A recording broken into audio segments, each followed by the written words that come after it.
Hi and welcome back, everyone. This is episode 17, if I'm not wrong, and today is the perfect date for do some Dawn of Fortune retribution casting because outside is freezing. You know, here in Italy there is something like minus 10 degrees, and it's kind of a record for the region. So outside the window is everything is bright white for the snow is still on the ground, and so we have some time to enjoy some of my replays I saved in the last days. I had a quite long break after Christmas because I hadn't time to play regularly the game, and uh, I'm back since maybe 1 week, and now I'm playing Chaos Lord, and this is funny because he was my most hated hero before, and now I'm having a lot of fun playing with him. The replay for today is a game I played with Theo a couple of days ago on Golgotha Depths against an army level 60 Eldar and Tonton and Apo with more than 3000 elo in 2 versus 2. On the other hand, I'm the Chaos Lord, as I said before, and Theo is the Lady Inquisitor. So we have an Imperial Guard matched with one Chaos against one Eldar and one Space Marine. The map is Golgotha Depths, and this is a quite good map, I think, after has been fixed, because in the first release of the game this map was bugged or unbalanced because there was not the requisition point on that you can see on the right side. This one was not on the map. Let's take a look at the disposition at the beginning. We are the blue team on the map. I am on the left corner, and on the right corner there is Theo with the green his green army, his green Irish army. In front of me the Apo, and on the right corner the Warlock for Tibix Magnus. Nice color scheme, blue and gold, very elegant for Eldar. And to be honest, guys, as usual, I don't remember in detail this match, so I would try to follow all the main engagement because if I saved it, I think it is interesting, but I don't really remember all of the highlights. So let's take a look together and follow how this game will develop. Okay, let's go.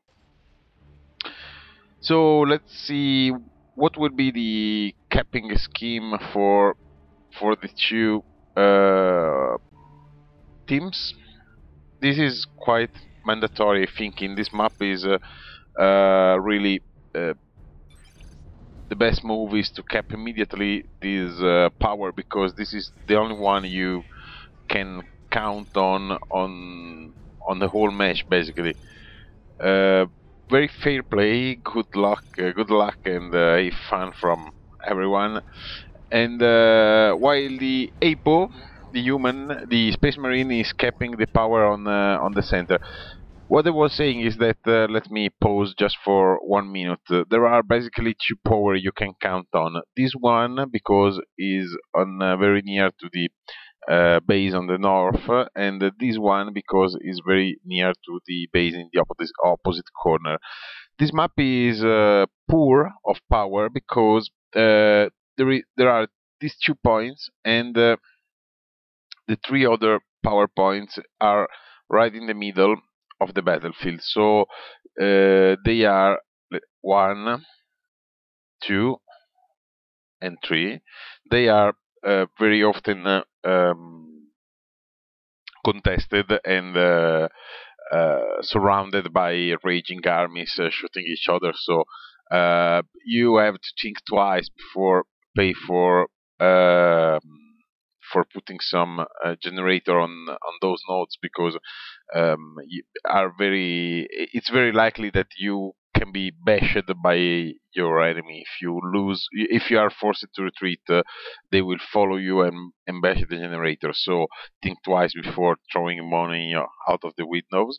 And this one and this one are the most reliable for sure. So come on. The Eldar has captured the point between him and the Imperial Guard, and I stomp from the Sentinel on the Warlock. Sentinel is gaining safety in range. And on the other hand, on the other side, I captured the node between me and the Space Marine. My heretics are forced to retreat. We have a second Guardsman in production for Theo, and Banshees for the Eldar. Chaos Space Marine are forcing Space Marine to retreat. And here we have a turret dealing some nice damage to the Guardsman, and the Inquisitor comes to force the retreat from Eldar. The Space Marine are here to support their ally, but let's see if they can get rid of the turret. I'm not sure about this, because maybe someone is coming to help, but the turret is doomed. Yes, the turret is now destroyed. But being the Space Marine here, I think I had on the other side all the time to cap all the points. And as you can see, I also built a couple of generators, and we are in territorial advantage at the moment, because we have oh, sorry, I had to pick up a call, so I had to pause the game for 1 second. So what I was saying, we are in advantage because the Space Marine are have left their part of the battlefield for the first. Let's see. This engagement is very interesting because you can see the new Sanguine Chainsword in the weapon of the Apothecary available in Tier 1, and you can see how it's difficult to kill the Apothecary now that he have a very significant health regeneration in melee combat. He gain a lot of health when he goes melee with that sword, so it's too much even for the Chaos Lord, the king of every tank hero. So the Space Marine basically throw me back, and I don't know why this. Okay, it was a misclick probably, and I had to restrict everything. And as I was saying before the game, I'm risking to be slashed here. I don't know why they didn't hit my generator, but that was the move to do, I think. This was an error for Space Marine, because every time you can, you should pose the enemy power supply in danger. You should avoid the enemy to have too much power, or in any case more power than you, because you will lag behind in the tech race, and you will reach tier 2 after him, and this will be a trouble. So let's see, Sniper against the machine gun. The Chaos Havocs and Sniper are quite effective against suppression team, because their range is superior, is greater than the suppression team one. This is another engagement against Space Marine.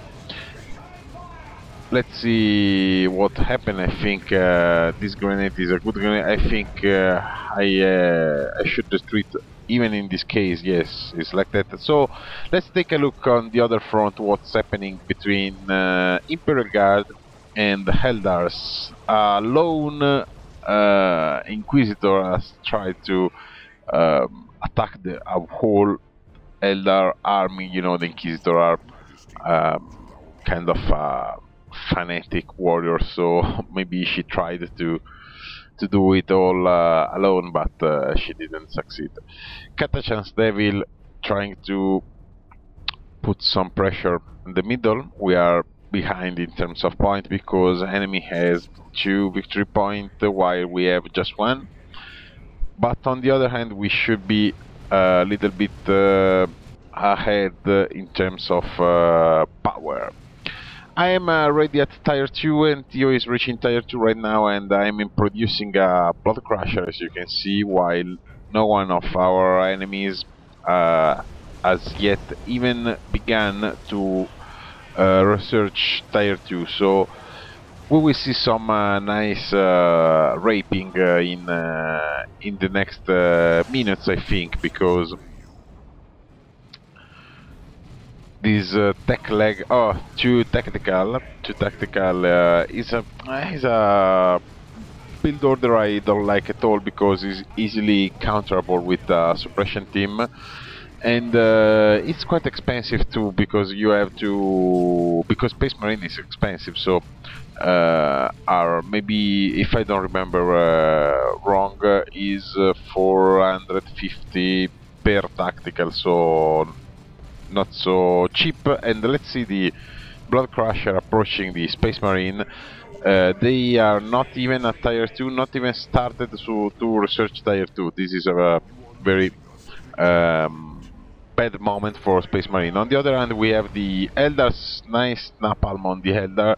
Eldar is pushing IG, but it is because they invested so much in tier 1, while Theo has a Chimera right now out.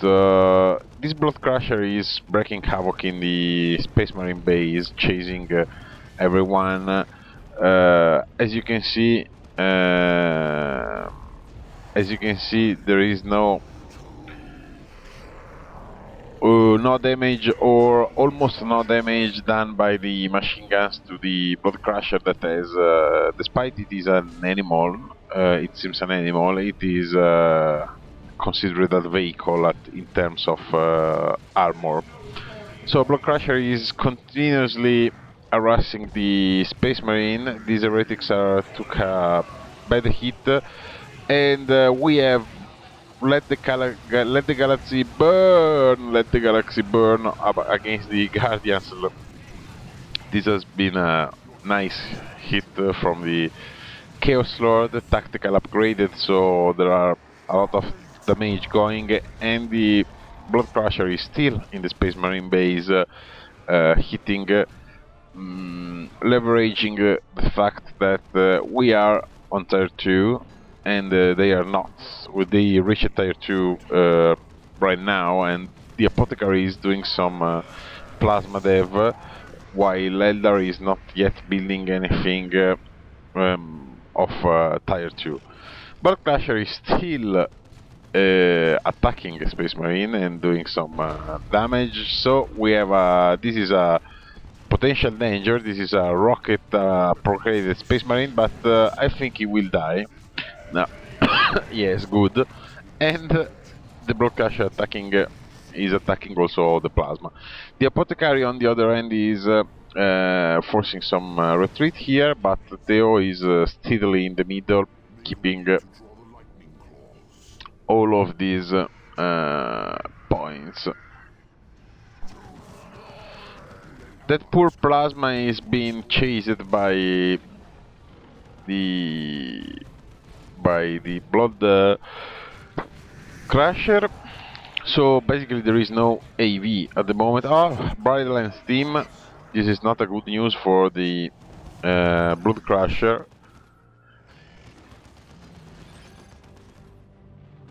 Tom says to his ally, we have lost, and I think he's is right. So not a good news. I think this Blood Crusher will end here because we have one Bright Lance, one Rocket Team.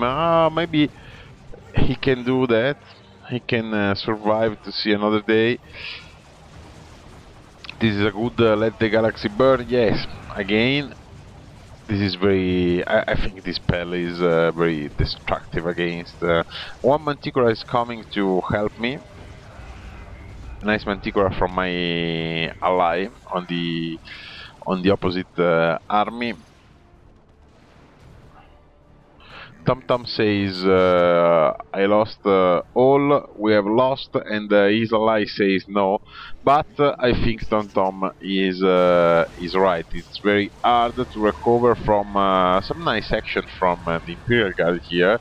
Let's see those upgraded Banshees taking some real damage from Katachans and guards. This is amazing, an amazing action. And now, oh yes, now it's time to retreat. That's right. So what we have a quite big Eldar army at tier 2. Theo is going tier 3. We have now we have some real advantage in terms of land and land control, but Space Marine are still here, alive and kicking with one tactical and one assault. None of them is upgraded with the surge, so they are triple squad. But see how quickly Chaos Plasma Marines kills people with EV armor like assault marines and so.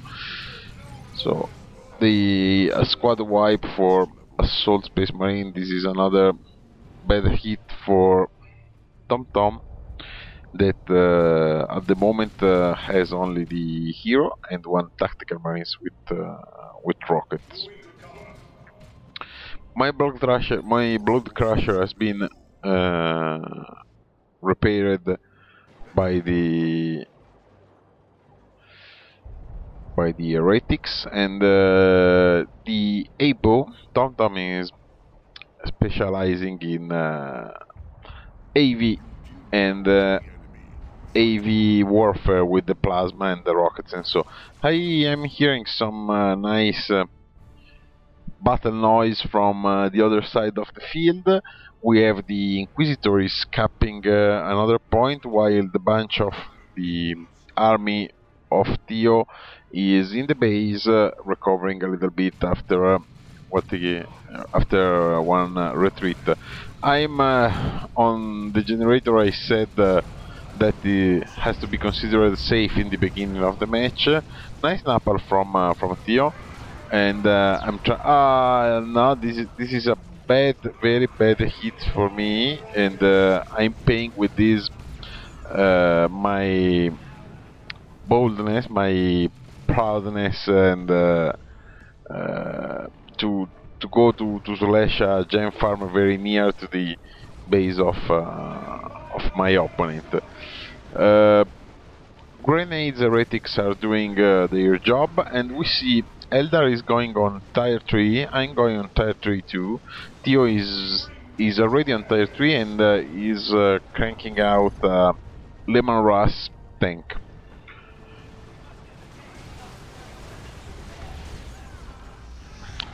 What we have here, Theo is delivering some very bad hit to the Eldar army, very near to squad wipe, but I see a red. I see the end of the Manticore is here.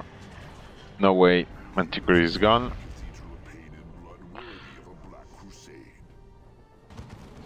We have the Blood Crusher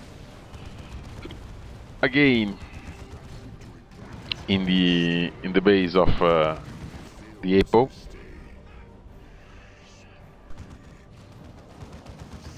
I hope also this 9 will survive, and yes, he is surviving.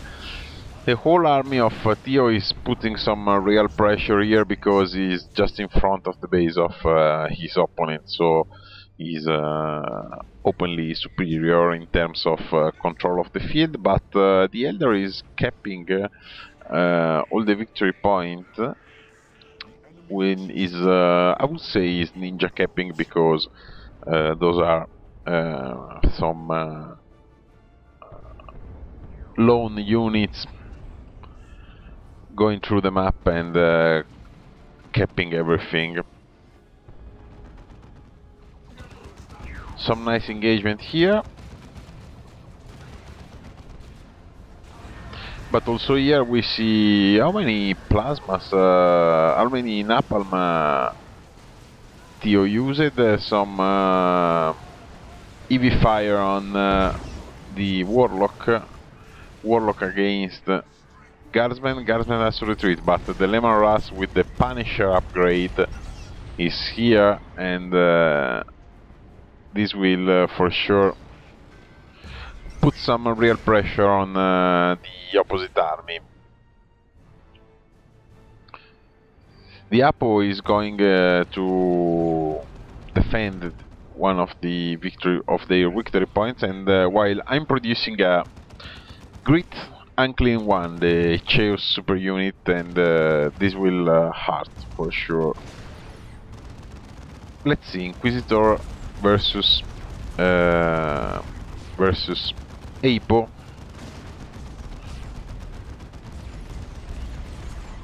The Punisher cannon is doing some real damage. I don't know why I don't see the... I think it's a bug or something. I don't see the health bar on the head of the Apo.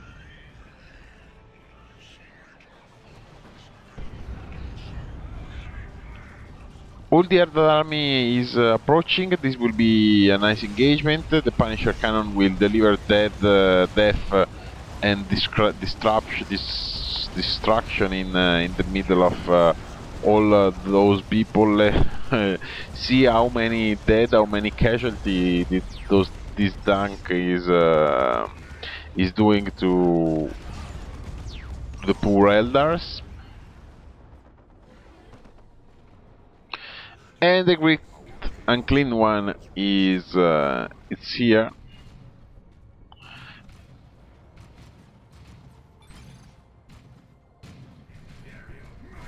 Resign. Sì. Tibix dice ok, says okay, let's resign, but they were not that good. Maybe we are not good, but we were good enough to stomp them, so enough. Good game. The playback is over here because they resigned, they conceded. I thought at the time I thought that the C of my Great Unclean one was so scaring, so so impressive that they conceded, but maybe they didn't even notice that. So let's have a quick look on the statistics for this game. A very nice one. I think the Chaos Lord is best against squishy armies, very mobby armies, because I do really love the Let the Galaxy Burn enhancement, the buff, the Let the Galaxy Burn buff, because it has been used so many times against me that I really can't wait to use against someone on the opposite side. So I got champ for this game, but I think Theo did most of the work, because I think I got champ basically because I killed a lot of units. It's not like that, because 31 against 35 lost, so it's not so good. I'm the one who did the commander kill, and I did manage to reach commander level 5. So what to say? On the replay you cannot see the elo rating of the people at the time of the match, but we were quite proud to have this win, because Tom was over 3000 hilo, and I don't remember Typix Magnum hilo, but it was definitely a good player, because he played for sure well, but he also has an army level 60 on Eldar. What you can learn from this match, I think nothing particular, because I mean, there were a lot of little things, but not a clear strategy from the two team. I think the key moment, I think TomTom lost some on my side, lost some good opportunities doing a double tactical squad, and being repeatedly pinned by the suppression team.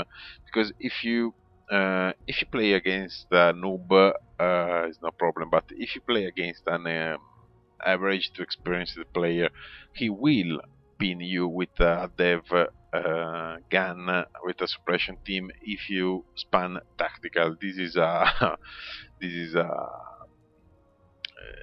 trivial thing. Is it's mathematics, because if I see double tack, I do suppression team immediately, because I will be in advantage, because I can pin them, I can suppress them, and I will spend less. I will be in tier 2 before them.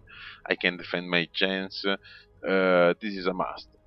On the other hand, we saw some TOEs playing as usual. He's rushing technology, so he, I think that Lemon Russ cutted any hope they could have, because he did a lot of damage to the army, and Lemon Russ is quite strong as a tank, and do a lot of damage. So it's very hard to counter. You have to have a lot of AV, and they didn't simply they didn't have at the moment. So, and on the end, of course, the Grit and Clean one, if they didn't concede, the Grit and Clean one would have camped, raise a tent in the TomTom base, and would stay here until even the last Space Marine